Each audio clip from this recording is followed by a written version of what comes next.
نفي الإشاعات حول يمور يكسل وانفصالها عن مديرتها.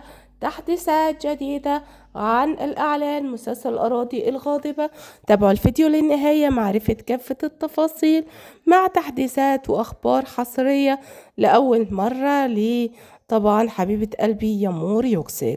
أول حاجة هبتدي بيها يمور يكسل النهاردة طبعا نزلت تحديث جديد لإلها من حساب الفانز طبعا او احد العاملين. طبعا صور معي بنتنا الجميلة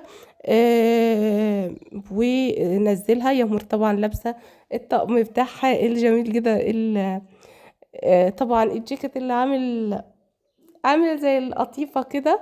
المهم شكلها جميل جدا جدا وتسريحة شعرها.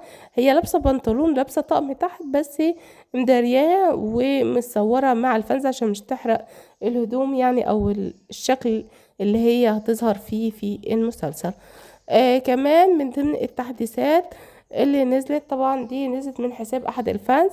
كمان من تحديثات ستوري زهيدة او اللي طبعا هتكون مهووسة طبعا طه او اراس وهتكون طبعا عايزة تاخده من يامور اللي هي قريبته. المهم متصور معاها ومع احد القصد معاهم ونازلة من حساب زهيرة على حسابها الشخصي على انستجرام. تعالوا اخبار اللي بعد كده. طبعا رسالة من دعم يامور يكسل.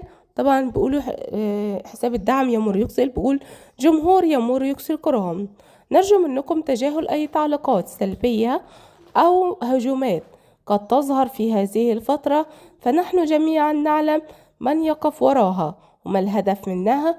من الطبيعي أن تظهر مثل هذه التصرفات مع اقتراب عرض مسلسل يمور يكسل الجديد الذي تلعب فيه دور بطولة مطلقة، وهذا ببساطة طبعا أحد الضربات النجاح.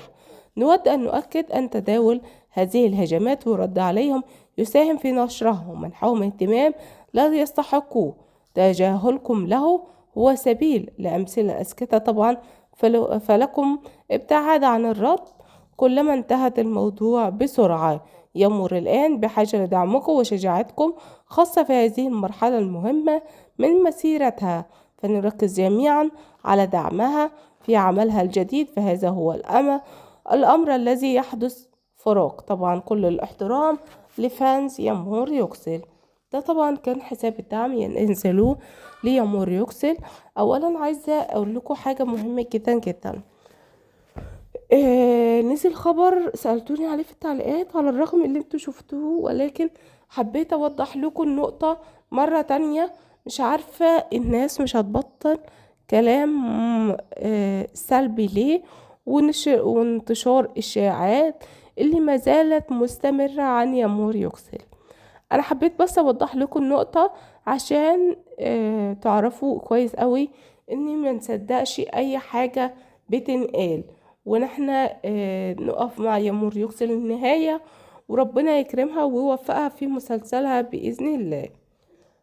طبعا مديرة أعمال يمور يكسل نزلت على حسابها الشخصي أو من حساب طبعا من حساب مديرة أعمالها أو من حسابها الشغل يعني، ونزلوا بيدعموا يمور يكسل أو بيتكلموا إني خلاص قربنا قريبا جدا جدا جدا هينزل مفاجأة كبرى عن إعلان يعني إعلان يمور يكسل ومسلسلها قريبا بإذن الله. طبعا ده من حساب مديرة أعمالها. بعض الفانزة نشروا أخبار غير حقيقية. إزاي عبير غير حقيقية؟ يعني انتشر أخبار سبحان الله.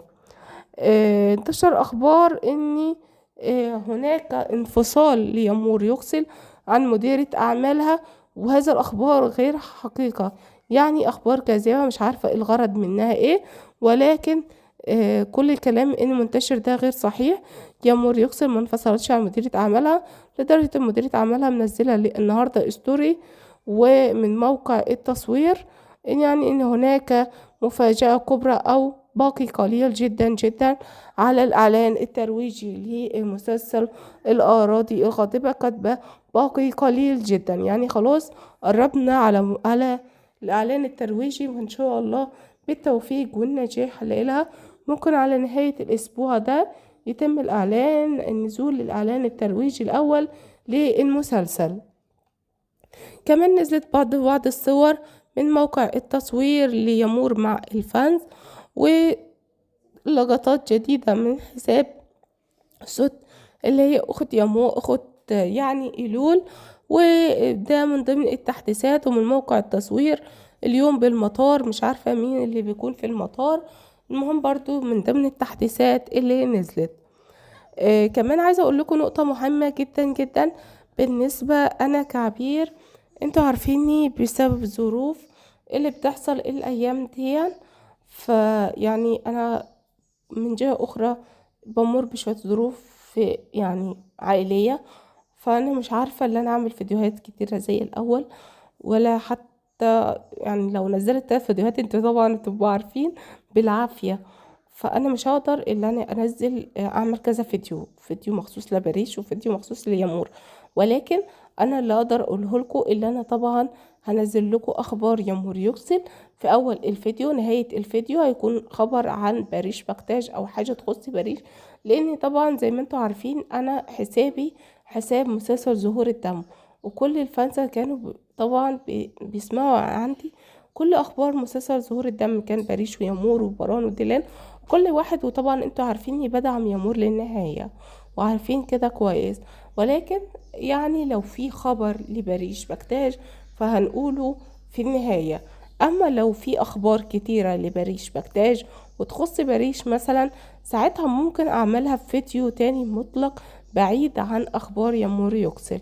ولكن انا بس عشان انتوا يعني ساعدوني، لاني غصب عني والله بيبقى غصب عني بسبب ضغطي وبسبب الظروف اللي انا فيها وبسبب كمان علاج الطبيعي، وانت عارفين الظروف اللي انا فيها وابني وكده، فاتمنى تلتمسولي العذر. اخر خبر معايا من اسطوري عائشة مديرة اعمال باريش بكتاج، نزلت تذكاري يعني الصورة اللي امامكم الان عن حلقة النهاردة لمسلسل صلاح الدين. ده طبعا بالنسبة للاخبار اللي نزلت النهاردة. اتمنى تشاركوني برأيكم في التعليقات، واستنوني في اخبار جديدة وحصرية ليامور يكسل وباريش بكتاج ومسلسلاتنا التركية. وان شاء الله باذن الله بالتوفيق والنجاح ليامور، ان شاء الله طريقها هيكون نور في الايام المقبلة، لانها تستحق كل الحب والتقدير باذن الله. مستنية تعليقاتكم، مش تنسوا دعموني بلايك على الفيديو ده وتشتركوا معايا بالقناة، واستنوني في اخبار جديدة وحصرية عن ابطال مسلسلاتنا التركية.